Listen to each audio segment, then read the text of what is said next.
Bueno, pues creo que, digamos, nos va a sonar este título, este tema, este proyecto, porque es un proyecto que de alguna manera enarbola pues, distintas áreas de la universidad, personas, ¿no? Actividades, etcétera. Entonces, bueno, este trabajo deviene del proyecto Las violencias en el ámbito universitario a la búsqueda de espacios dignos, que sabemos y cómo reaccionamos en la Ibero Puebla. Y justo el ejercicio ya sistemático para llevarlo a un informe se ha titulado "Y lo que no está en el pizarrón", que justo tiene que ver con este ejercicio también de pensar lo que sucedió, ¿no? En torno a que todo prácticamente se vuelca al pizarrón, pero en realidad hay un antes del pizarrón y un después del pizarrón. Entonces, el ejercicio tiene que ver justo con esas violencias en el ámbito universitario, con las vulnerabilidades, con los compromisos y los retos en su prevención, atención y sanción. Ahora, hay varios antecedentes, no me voy a detener mucho aquí porque sé que esto lleva tiempo, pero compartirles que incluso desde enero 2020 se había empezado a trabajar con un proceso al cual le llamamos diálogos exploratorios, que consistió, digamos, en un proceso de recuperar distintas experiencias, necesidades, voces que estaban presentes en la comunidad universitaria. Y ya mucho antes de lo del pizarrón empezábamos a recuperar algunas percepciones, ¿no? Algunas experiencias en torno a lo que se estaba viviendo. Este es un ejemplo muy claro de voces estudiantiles desde una asamblea de consejos SER. Entonces, aquí justo lo que podemos ver es que, digamos, la persona se sentía prácticamente sola, lo que tenía a su alrededor eran una serie de prácticas que se dejaban pasar e incluso eran, digamos, consideradas como no graves. Bueno, esto fue antes, esto nos llevó a hacer un planteamiento de un diagnóstico que pretendíamos desarrollar justo porque sabíamos que hay un continuum de la violencia y que esa violencia tendría que ser de alguna manera comprendida, medida, valorada para efecto de desarrollar una serie de apuestas que sobre todo estaban en el campo de la prevención y que tenían como ejes de trabajo la formación, la sensibilización y la capacitación. No obstante, como sabemos, cualquier proyecto preventivo está condicionado a conocer la magnitud de esa violencia y, por tanto, además de pensar en identificar lo que estaba sucediendo como percepciones o experiencias en torno a la comunidad universitaria, también necesitábamos saber, en torno a estas respuestas que después se fueron generando sobre el pizarrón y otros ejercicios que tuvimos con posterioridad en nuestro estudio de campo, que estaban generándose como acciones, tanto directas como indirectas, que desconocíamos en la comunidad.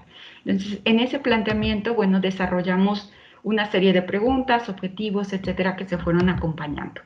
Me voy a ir casi a los resultados por cuestión de tiempo, porque sé que, bueno, todo esto puede ser muy interesante de analizar, tuvo un proceso también, ¿no? Sobre todo pensando, digamos, en los polos que había de personas que se sentían solas, que hacían un llamado, y también de personas que decían, no, lo que queremos es que tal persona se vaya de la universidad. Esas eran las tensiones que en ese momento se vivían, y si bien no nos focalizamos en un estudio del pizarrón, sí hicimos un proceso mucho más profundo que implicó incluso un ejercicio que ahora tiene que ver con reconfiguración de instancias. Entonces, tenemos distintas aproximaciones teóricas que se han ido dibujando a lo largo del tiempo, desde cuestiones de corte mucho más disciplinar, sobre todo analizando factores de riesgo en distintas instituciones educativas, ¿no? Hasta aproximaciones más epidemiológicas, que son mucho más recientes, de 2008 a la fecha, y precisamente los últimos trabajos y ejercicios que se han centrado en cuestiones de scratches, pizarrones, tendederos, entre otras cuestiones. Esto es un poco profundo de analizar. Aquí nuestra metodología planteó el diseño de un cuestionario que fue respondido por 425 personas y un ejercicio cualitativo que fue, digamos, analizando distintos elementos, documentos, etapas.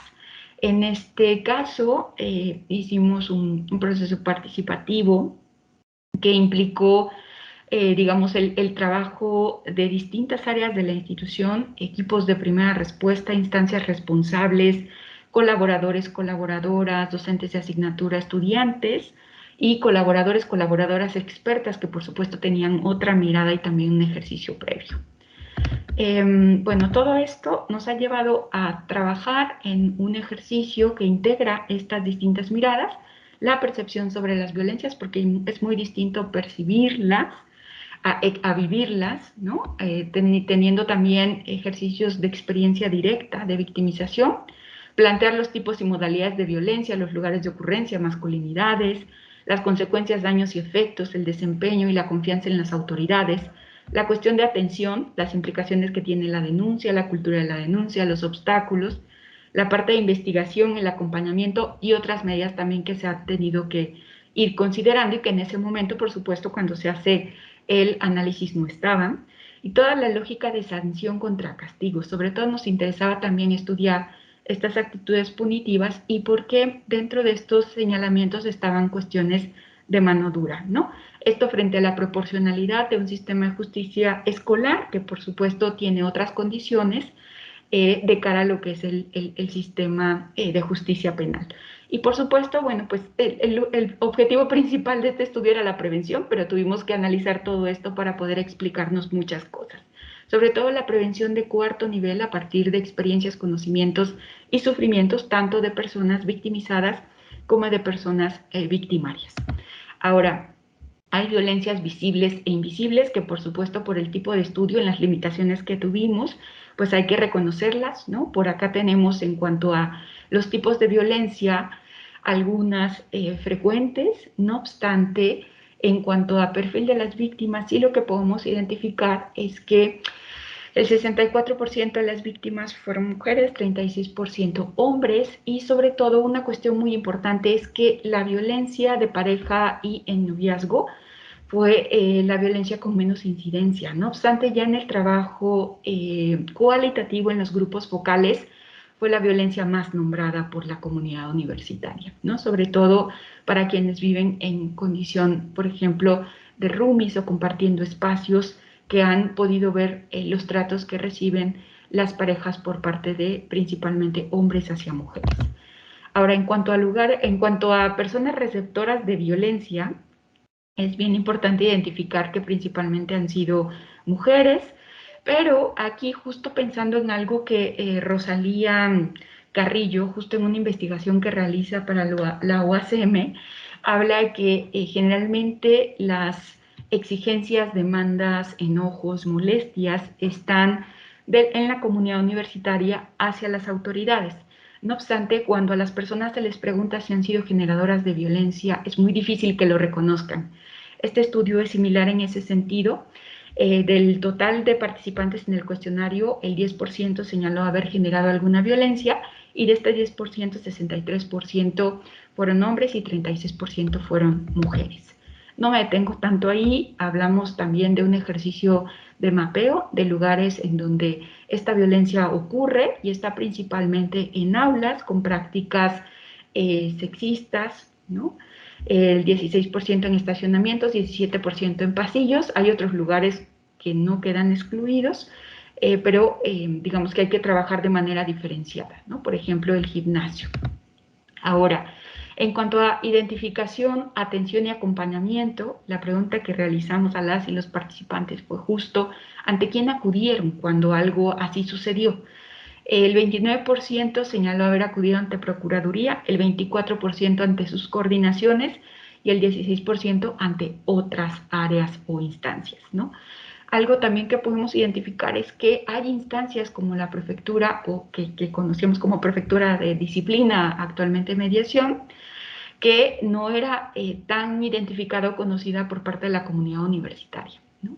También, bueno, acudían a docentes. Ahora, este ejercicio de valorar positivo o negativamente el acompañamiento para nosotros fue determinante, porque justo ahí pudimos identificar distintas cuestiones que tienen que ver con condiciones en la atención, como el tiempo, las medidas que se establecen, las condiciones que le llama la comunidad, sobre todo quienes respondieron, de burocracia, las cuestiones que tienen que ver justo con criterios de confidencialidad, las derivaciones, las canalizaciones, entre otras cuestiones, ¿no? Este es el ejercicio de valoración positiva, en la cual sobre todo se destacan medidas que en ese momento fueron justas o que fueron benéficas para varias personas o que en todo momento llegaron a escucharse, sobre todo a las víctimas, o que en algún momento llegaron a correr a una persona, ¿no?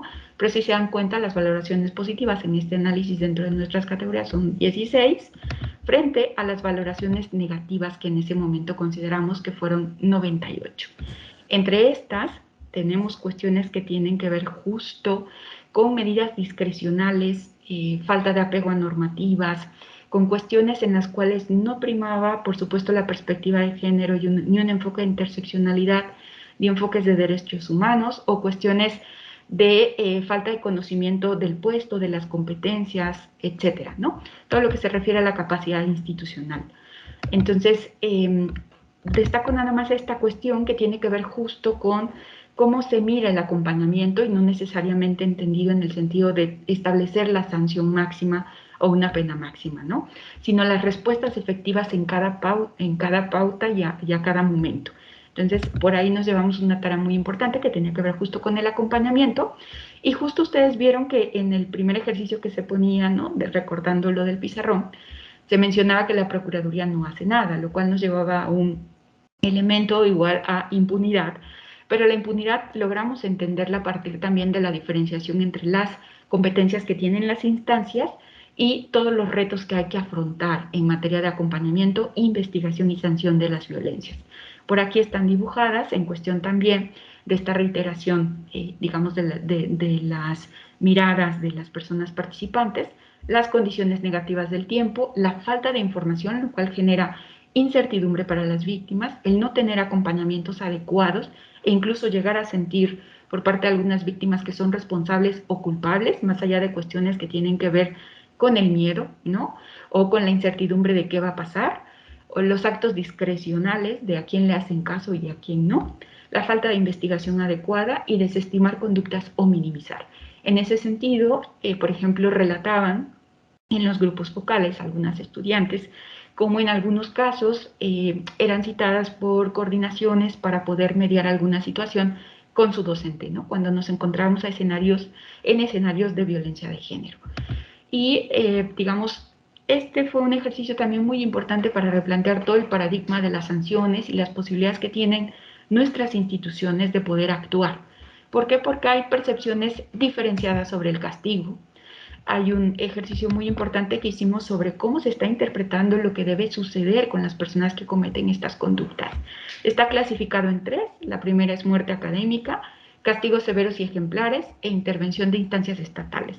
Esto tiene que ver con una mirada de corte criminológico, un poco más, digamos, de actitud punitiva, es decir, frente a condiciones de impunidad y contextos en los cuales hay una insatisfacción de larga data, incluso quizás no vivido de manera directa, sino indirecta, es decir, de voz en voz, hay una expectativa mayor sobre la forma en cual pueden ser sancionadas las personas que cometen este tipo de conductas. Entonces, si ustedes se dan cuenta, incluso aquí en muerte académica tenemos condiciones en las cuales pues, se señalaban que hubiera registros públicos de expedientes con los señalamientos. Por ejemplo, hablaban algunas estudiantes de que hay profesores que saben o sabían en ese momento que daban clases en otras instituciones, que habían sido expulsados de esas instituciones y que terminaban dando clases acá, ¿no? O, por ejemplo, se hablaba de castigos severos y ejemplares, como expulsiones definitivas, disculpas públicas a toda la comunidad, separarlos definitivamente, o incluso un registro público en caso tipo buró de crédito. Y también intervención de instancias estatales, ¿no? Que la universidad se hiciera cargo de denunciar directamente de las instancias penales, o llamar a la policía en ese momento e incluso pues la pena máxima de cárcel.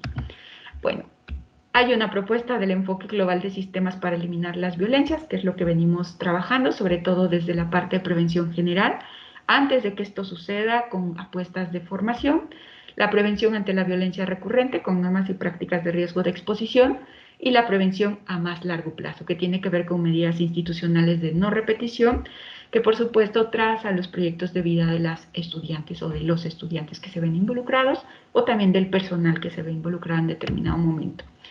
Hay una serie también de análisis y conclusiones, me centro solo en estas, Nos lleva también a repensar los tipos de violencia. Sabemos que hay clasificaciones de violencia, por ejemplo, en la Ley General de Acceso de las Mujeres a una Vida Libre de Violencia, que muchas veces no son suficientes para explicarnos lo que sucede en el propio entorno educativo.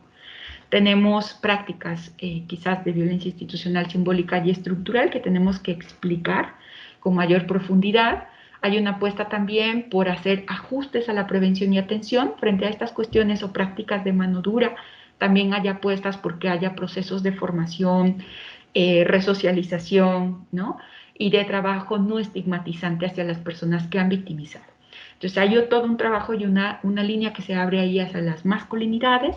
Hay una apuesta también hacia prácticas restaurativas contra ese punitivismo, también pensando en algunas autoras como Elena Larrauri, quienes de alguna manera también han mostrado esta crítica hacia los sistemas oficialistas, ¿no? Que se idealizan por parte de algunas víctimas pensando en que esa puede ser la solución, o el hecho de replicar estos modelos para resolver estas cuestiones, como el hecho de que, por ejemplo, prácticas de acoso tengan una sanción punitiva que puede oscilar entre 1 año o 2 años máximo, ¿no? Pero no va acompañada de otras medidas. Entonces, la otra cuestión también son los enfoques sectoriales en diagnósticos mucho más especializados.